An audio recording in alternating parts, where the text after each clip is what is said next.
નમસ્કાર, પોલીસ પંચનામા સાથે હું જયમિની. ગાંધીનગરની અંબાપુર નર્મદા કેનાલ પાસે ગુજરાત પોલીસે બુધવાર સાંજે સાહસિક પગલું ભરીને સાયકો કિલર વિપુલ પરમારનું એન્કાઉન્ટર કર્યું છે. અમદાવાદના યુવકના હત્યા અને લૂંટના કેસમાં રિકન્સ્ટ્રક્શન દરમિયાન વિપુલ પરમારે પોલીસની રિવોલ્વર ઝૂંટવી લેવાનો પ્રયાસ કરતા પોલીસે જવાબી કાર્યવાહી કરી હતી. શું હતો આ સમગ્ર મામલો, જુઓ ખાસ રિપોર્ટમાં. થયેલા હત્યાકાંડ મામલે મોટા સમાચાર સામે આવી રહ્યા છે. ગઈકાલે અમદાવાદ ક્રાઇમ બ્રાન્ચે આરોપી સાયકો કિલર વિપુલ ઉર્ફે નીલ પરમારની રાજકોટથી ધરપકડ કરી હતી. પોલીસે તેને રિકન્સ્ટ્રક્શન માટે ઘટના સ્થળ પર લઈ ગઈ હતી. તે દરમિયાન આરોપી વિપુલ પોલીસની બંદૂક લઈને ભાગ્યો હતો અને પોલીસ પર ફાયરિંગ કરતા પોલીસે સ્વ બચાવમાં સામે ફાયરિંગ કરી હતી, જેમાં તેને ગોળી વાગી હતી અને તેનું એન્કાઉન્ટરમાં મોત થયા હોવાનું સમાચાર સામે આવ્યા છે. પ્રાપ્ત વિગતો અનુસાર પોલીસે આ સાયકો કિલર વિપુલને રિકન્સ્ટ્રક્શન માટે કેનાલ પાસે લઈ ગઈ હતી. ત્યાં તેને પોલીસ પાસેથી રિવોલ્વર છીનવીને ભાગવાનો પ્રયત્ન કરીને પોલીસ પર હુમલો કર્યો હતો. તેનો સ્વ બચાવમાં પોલીસે જવાબી કાર્યવાહીમાં ફાયરિંગ કરતા ગોળી સાયકો કિલર વિપુલને વાગી ગઈ હતી અને હાલ તેના મોતના સમાચાર સામે આવ્યા છે. આ સાયકો કિલર વિપુલ વિરુદ્ધ અગાઉ પણ અનેક ગંભીર ગુનાઓ નોંધાયા છે અને મનવાડી હત્યા કેસમાં તેની સંડોવણી બાદ પોલીસે તેની ધરપકડ કરી હતી. પોલીસ સૂત્રોના જણાવ્યા અનુસાર રિકન્સ્ટ્રક્શન દરમિયાન આરોપી વિપુલે અચાનક પોલીસ કર્મચારી પર હુમલો કરી તેમની સર્વિસ રિવોલ્વર છીનવી લીધી હતી અને પોલીસ પર જ ફાયરિંગ કર્યું હતું. આ જોતા પોતાની અને અન્ય પોલીસ કર્મચારીઓની સલામતી માટે પોલીસે સ્વ બચાવમાં આરોપી પર ફાયરિંગ કર્યું હતું. આ ઘર્ષણમાં ગોળી વાગતા વિપુલ પરમારનું ઘટના સ્થળે જ મોત નીપજ્યું હતું. તારીખ 23 સપ્ટેમ્બર અમદાવાદ ક્રાઇમ બ્રાન્ચે આરોપી વિપુલ પરમારને રાજકોટના માંડા ડુંગરમાંથી ઝડપી પાડ્યો હતો. ધરપકડ બાદ આજે 24 સપ્ટેમ્બરે પોલીસ તેને ગુનાનું રિકન્સ્ટ્રક્શન કરવા માટે અંબાપુર નર્મદા કેનાલ પાસેના ઘટના સ્થળે લઈ ગઈ હતી. 20 તારીખના રોજ અડાલજની અંબાપુર કેનાલ ઉપર એક મર્ડરનો બનાવ બન્યો હતો. રાત્રિમાં લગભગ સવારે 1 વાગ્યાની આજુબાજુ એમાં આરોપીએ વૈભવ નામના એક માણસને સ્ટેપિંગ કરીને અને માર્યો હતો અને વૈભવની સાથે એની એક મિત્ર પણ હતી. આને પણ ઇન્જરી થઈ હતી.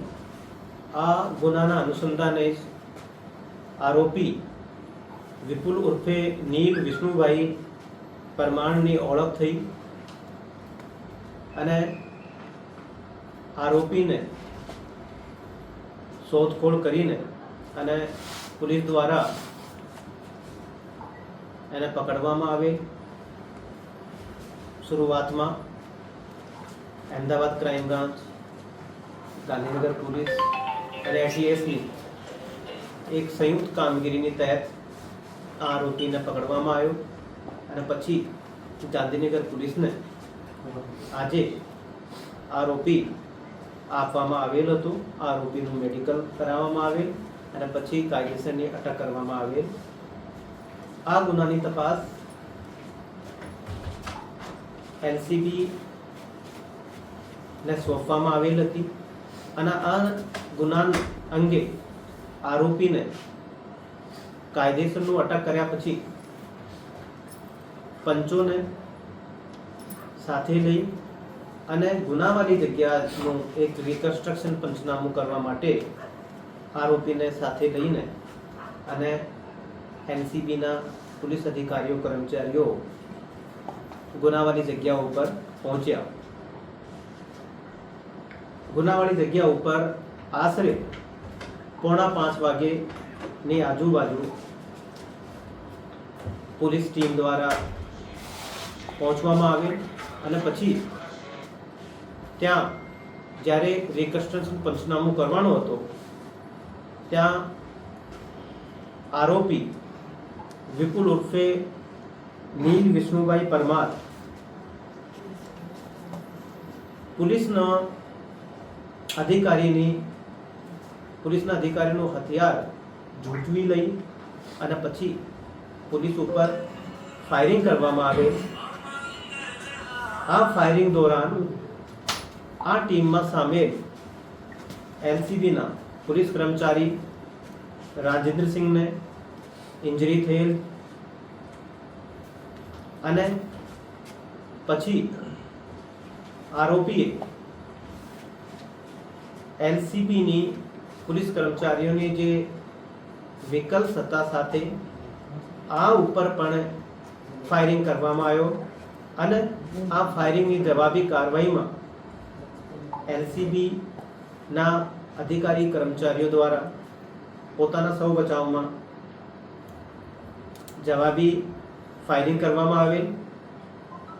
એમાં આરોપી વિપુલ ઉર્ફે નીલ વિષ્ણુભાઈ પટેલની મૃત્યુ થયેલ છે અને જે પોલીસ કર્મચારી રાજેન્દ્રસિંહ ઇન્જર્ડ થયા છે આને પણ અપોલો હોસ્પિટલમાં એડમિટ કરાવવામાં આવેલ. ત્યાં એ સારવાર હેઠળ છે. આની પણ જે ઇન્જરી થઈ છે એનું ઓપરેશન ત્યાં ચાલી રહ્યો છે.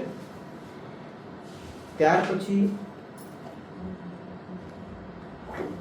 પોલીસના અધિકારી દ્વારા તાત્કાલિક 108 ને તાત્કાલિક જાણ કરવામાં આવે અને 108 પર ત્યાં સ્થળ ઉપર પહોંચેલ હતી અને પછી 108ના જે સંબંધિત કર્મચારી છે આના દ્વારા જણાવવામાં આવેલ કે આરોપી વિપુલ ઉર્ફે નીલ વિષ્ણુભાઈ પરમાર મરણ ગયેલ છે.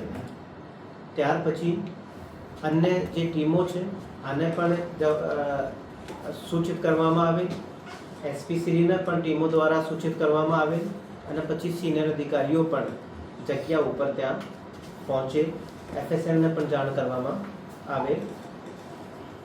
હવે આરોપી મરણ જનાર વિપુલ ઉર્ફે નીલ વિષ્ણુભાઈ નું પીએમ કરાવવામાં આવશે.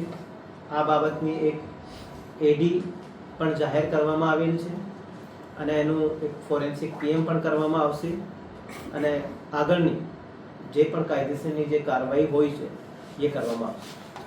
20 સપ્ટેમ્બરની મોડી રાત્રે ગાંધીનગરના અડાલજ પાસે અમિયાપુર નજીક કેનાલ પાસે લૂંટ અને હત્યાનો એક ગંભીર બનાવ બન્યો હતો. અમદાવાદના રહેવાસી વૈભવ નામનો યુવક તેમના જન્મદિવસની ઉજવણી કરવા એક યુવતી સાથે અહીં આવ્યો હતો. તે દરમિયાન આરોપી વિપુલ પરમારે તેના પર તીક્ષ્ણ હથિયાર વડે હુમલો કરીને મોતને ઘાટે ઉતાર્યો હતો. આ હુમલામાં વૈભવનો મૃતદેહ તીક્ષ્ણ હથિયારના ઘા સાથે રસ્તા પરથી મળી આવ્યો હતો. તેની સાથે રહેલી યુવતી આસ્થા ગંભીર હાલતમાં મળી આવી હતી અને તેને તાત્કાલિક હોસ્પિટલો ખાતે ખસેડવામાં આવી હતી.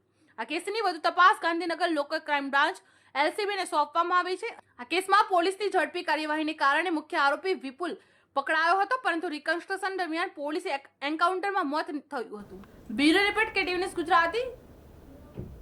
જૂનાગઢ મધુરમ વિસ્તારમાં ચાવી બનાવી દેવાના બહાને એક સિનિયર સિટીઝન દંપતીની નજર ચૂકવી રૂપિયા 8 થી 10 લાખના સોનાની ચોરી કરી એક શખ્સ રફુચક્કર થઈ ગયો હોવાની ફરિયાદ સી ડિવિઝન પોલીસ મથકે નોંધાઈ હતી. શું હતો આ સમગ્ર મામલો, જુઓ આ ખાસ અહેવાલમાં. ચોંકાવનારી ઘટના સામે આવી છે. મંગલધામમાં સિનિયર સિટીઝન ભીખાભાઈ કટારિયાના ઘરે અજાણ્યો શખ્સ ચાવી બનાવવાના બહાને ઘરમાં પ્રવેશ કર્યો હતો અને ગરદણીની નજર ચૂકવી 4 થી આશરે 8 થી 10 લાખ રૂપિયાના સોનાના દાગીના ચોરી કરીને ફરાર થઈ ગયો હતો. આ ઘટના અંગે ફરિયાદ સી ડિવિઝન પોલીસ મથકે નોંધવામાં આવી હતી અને સીસીટીવી કવરેજના આધારે વધુ તપાસ હાથ ધરવામાં આવી છે. હું ભીખાભાઈ અજાભાઈ કટારિયા, મંગલધામ 1, જુનાગઢ.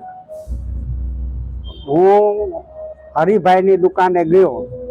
ત્યાં આ ભાઈ શીખભાઈ કામ કરતો હતો, એટલે પોતાનું લોક રિપેર કરતો હતો. એટલે મેં એને પૂછ્યું કે ભાઈ તમે લોક રિપેર કરો છો? તો કે હા, ઇન્ટરલોક મેઇન દરવાજાનો ચાવી બનાવી. તો કે હા. તો એ મને ચાવી બનાવવાનું મેં કીધું એટલે એ મારા ભેગો આવ્યો. એટલે અમે ઘેરે આવ્યા. ઘેરે આવીને એને એ ઇન્ટરલોક રિપેર કરવા ગયો. આખું ઇન્ટરલોક ખોલી નાખ્યું આખું. અને પછી મને મારી પાસે કહી કે ઘરની ચાવી માગે, કબાટની. અને કબાટની ચાવી માગી એટલે મેં મારી મિસેસે ના પાડ્યો કે ભાઈ અમે કબાટની ચાવી આપીશું નહીં. પણ છતાંય કે ભાઈ આપો. એટલે મેં આપી. મેં કીધું ભાઈ દેડી એટલે વહેલું પતે, કારણ બપોરનો ટક થઈ ગયો હતો. એટલે ચાવી એને આપ્યા ભેગી જ એને વારી નાખી. અંદર જે કબાટની ચાવી હતી એ વાળી નાખી. એટલે પછી મેં કીધું ભાઈ આને તું સીધી મને કરી દે. એટલે એ કરી દે કે હું બીજી ચાવી અંદરના કબાટની તમને બનાવી દે. એટલે એને બીજી ચાવી બનાવવા પાછું ઓલું તાળું રિપેર કરી નાખ્યું અને અંદરના કબાટની ચાવી બનાવવા માટે એ આવ્યો એટલે એ ચાવી બનાવવા માંડી ગયો. કબાટ પાસે બેસીને ચાવી બનાવવા માંડ્યો અને ચાવી બનાવી સમય લાગ્યો. એટલે મેં કીધું ભાઈ તો એટલો બધો સમય ન રખાય, તમારે એક ચાવી બનાવતા કેટલી વાર લાગે? તો એ કે હું બનાવી દઉં એમ કરતા એને ચાવી બનાવીને પાછો લોક દઈ દીધો કબાટને અને મને 5 વાગ્યાનો ટાઈમ આપ્યો કે હું જાઉં છું, 5 વાગે આવી જાય. એટલે કબાટમાંથી વસ્તુ એને જે હતી લેવાની એ લઈ લીધી. એટલે પછી અમે લોક કરીને સોમવારે ખોલ્યો તો પછી અમારા જે દાગીના હતા એ દાગીના મળ્યા નહીં અને એ લઈ ગયો આખો પર્સ. આવી રીતે ચોરી થઈ. જુનાગઢના સી ડિવિઝન પોલીસ સ્ટેશન વિસ્તારમાં આવેલા મંગલધામ ફરિયાદી ભીખાભાઈ કટારિયા, જે સિનિયર સિટીઝન છે, તે ગઈ તારીખ 21/9/25ના રોજ સવારે 10 વાગે જ્યારે દુકાને બેઠા હોય તેવા સમયે એક તાળા રિપેર કરવાવાળી અજાણ્યો વ્યક્તિ આવે છે, જેને પોતાના ઘરનો મુખ્ય દરવાજો રિપેર કરવા માટે પોતાની સાથે ઘરે લઈ જાય છે. તેવા સમયે આ વ્યક્તિ છે એ કબાટની ચાવી માગે છે અને આ જે વડીલ છે તેને કબાટની ચાવી આપે છે. તો ત્યારબાદ કબાટની બાજુમાં ઘરનો મુખ્ય દરવાજો રિપેર કરવા બેસે છે અને આ જે ફરિયાદીની નજર ચૂકવી કબાટમાં રહેલું તેમના સોનાના દાગીનાવાળું જે પાકીટ છે તે લઈ અને બપોરના 3 વાગે છે ત્યાંથી નીકળી જાય છે. આ ફરિયાદીના જણાવ્યા મુજબ કુલ તેમની સોનાના દાગીનાની 14 વસ્તુઓ, જે 90 થી 100 ગ્રામ જેટલી વજન થાય છે, તે લઈ અને નીકળી ગયેલો છે. સી ડિવિઝન પોલીસ સ્ટેશનમાં ફરિયાદીએ આજરોજ જાણ કરતા તેની એફઆઈઆર દાખલ કરવાની તજવીજ હાલ શરૂ છે. સાથે સાથે સી ડિવિઝન પોલીસ સ્ટેશન તથા ક્રાઇમ બ્રાન્ચની ટીમ આ આરોપીને સીસીટીવી કેમેરા અને અન્ય ટેકનિકલ સોર્સના આધારે હાલ ટ્રેસ કરવાની પ્રોસેસ શરૂ છે. મધુરમ વિસ્તારમાં એક પાનની દુકાન પર બેઠેલા અને મંગલધામ સોસાયટીમાં રહેતા સિનિયર સિટીઝન ભીખાભાઈ કટારિયાને તાળા રિપેર કરનાર એક શખ્સ ભેટો થયો હતો અને તેમને પોતાના ઘરનો દરવાજો રિપેર કરવા માટે તેઓ આ અજાણી વ્યક્તિને પોતે તેના ઘરે લઈ ગયા હતા. ઘરે અજાણ્યો શખ્સ ચાવી બનાવવાના બહાને તેમના ઘરે આવી ઘરમાં રહેલા કબાટની ચાવી માંગતા પહેલા કબાટની ચાવી આપવા માટે તેઓ સંમત થયા ન હતા. ત્યારે બાદ શખ્સ કબાટની ચાવી લેવા માટે સફળ થયો હતો અને ઘરના કબાટ પાસે ચાવી સરખી કરવા માટેનું નાટક કરી 2 કલાક જેવો સમય કબાટ પાસે બેસી રહ્યો હતો અને છેલ્લે ગરદણીની નજર ચૂકવીને કબાટમાં રહેલા સોનાના દાગીના, જેની કિંમત આશરે 8 થી 10 લાખની કિંમતના સોનાના દાગીના ચોરી કરી ફરાર થઈ ગયો હતો. અને આ સમગ્ર ઘટનાની ફરિયાદ સી ડિવિઝન પોલીસ મથકે નોંધાઈ છે. ત્યારે હાલમાં પોલીસે સીસીટીવીના ફૂટેજના આધારે આ સમગ્ર ઘટનાની વધુ તપાસ હાથ ધરવામાં આવી છે. Bureau report KTV Gujarati, Junagadh. જૂનાગઢના માર્કેટિંગ યાર્ડ ખાતે દુકાન ધારક પિતા પુત્રે દોલતપરામાં આવેલા 59 જેટલા વેપારીઓના માલની ખરીદી કરી રૂપિયા ચૂકવ્યા વિના વેચાણ કર્યું હોવાના આક્ષેપ સામે આવ્યા છે. કુલ રકમ લગભગ 1 કરોડ 1 લાખ રૂપિયા સુધીનો એવો છે કે વેપારી ડેનિસભાઈ પડોડિયાએ આ મામલે જસ્મીન મનસુખ બોરડ અને મનસુખ દેવસીભાઈ બોરડ દ્વારા વિરુદ્ધ એ ડિવિઝન પોલીસમાં ફરિયાદ નોંધાવી છે. પોલીસે આ ફરિયાદના આધારે આરોપી પિતા પુત્રની પૂછપરછ શરૂ કરવામાં આવી છે અને આ મામલે અને વેપારીઓના દાવો અને ડીવાયએસપી હિતેશભાઈ ધાદલિયાની કાર્યવાહી મહત્વપૂર્ણ રહી છે. શું હતો આ સમગ્ર મામલો, જુઓ ખાસ રિપોર્ટમાં. યાર્ડ ખાતે દુકાન ધરાવતા પિતા પુત્ર દ્વારા દોલતપરામાં આવેલ માર્કેટિંગ યાર્ડના અલગ અલગ 59 જેટલા વેપારીઓના ધાણાની ખરીદી કરી રૂપિયા ન ચૂકવી રૂપિયા કુલ 1 કરોડ અને 59 લાખની રકમની અલગ અલગ વેપારીઓનો માલ ખરીદી અને વેચાણના પૈસા ન ચૂકવી વેપારીઓ સાથે છેતરપિંડી કરે હોવાની ફરિયાદ એક વેપારી ડેનિસભાઈ પડોડિયા યાર્ડમાં દુકાન ધરાવતા જસ્મીન મનસુખભાઈ બોરડ તથા મનસુખભાઈ દેવસીભાઈ બોરડ વિરુદ્ધમાં એ ડિવિઝન પોલીસ સ્ટેશનમાં ફરિયાદ નોંધાવવામાં આવી છે. જૂનાગઢના દોલતપુરા વિસ્તારમાં આવેલા એપીએમસી માર્કેટિંગ યાર્ડ ખાતે ફરિયાદી દેનિશભાઈ પટોડિયા અને અન્ય 59 વેપારી કે કમિશન એજન્ટોનું આરોપી જસ્મીન મનસુખભાઈ બોરડ અને મનસુખ દેવસીભાઈ બોરડ આ બાપ દીકરાએ બંનેએ મળી અને માર્કેટિંગ યાર્ડમાં રૂપાલી ટ્રેડર્સ તથા રિદ્ધિ સિદ્ધિ એન્ટરપ્રાઇઝ નામથી ફર્મ ધરાવતા હોય, જેમણે ધાણાની ખરીદી કરી આ ફરિયાદી સહિત 60 જેટલા વેપારી અને કમિશન એજન્ટોને એમના જે ધાણા ખરીદેલા તેમના રૂપિયા નહીં ચૂકવી કુલ 1,59,00,000 રૂપિયાનો છેતરપિંડી અને વિશ્વાસઘાત કરેલા છે. જે બાબતે એ ડિવિઝન પોલીસ સ્ટેશનમાં ફરિયાદી ડેનિશભાઈ પટોડિયા કે જેમના 19,87,000 રૂપિયા લેવાના નીકળતા હોય તેમને ગુનો દાખલ કરાવેલો છે. ભારતીય ન્યાય સંહિતાની કલમ 316(2), 318(4) અને 54 મુજબ છે ગુનો દાખલ કરવામાં આવેલો છે.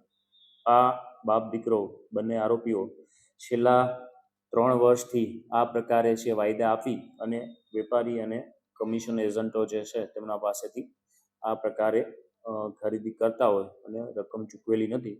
હાલ એ ડિવિઝન પોલીસે આ બંનેને પૂછપરછ હાથ ધરી છે. જરૂર જણાય તેમને ધરપકડ કર્યા બાદ નામદાર કોર્ટમાં રિમાન્ડની કાર્યવાહી કરવામાં આવશે. હજી સુધી રિકવર થયેલી નથી. આ જે બંને આરોપી છે તેમને એ દિશામાં પણ પૂછપરછ શરૂ કરેલી છે કે આ રૂપિયાઓ ક્યાં એમને વાપરેલા છે અથવા તો શું એમાંથી કોઈ મિલકતની ખરીદી કરેલી છે કે કેમ.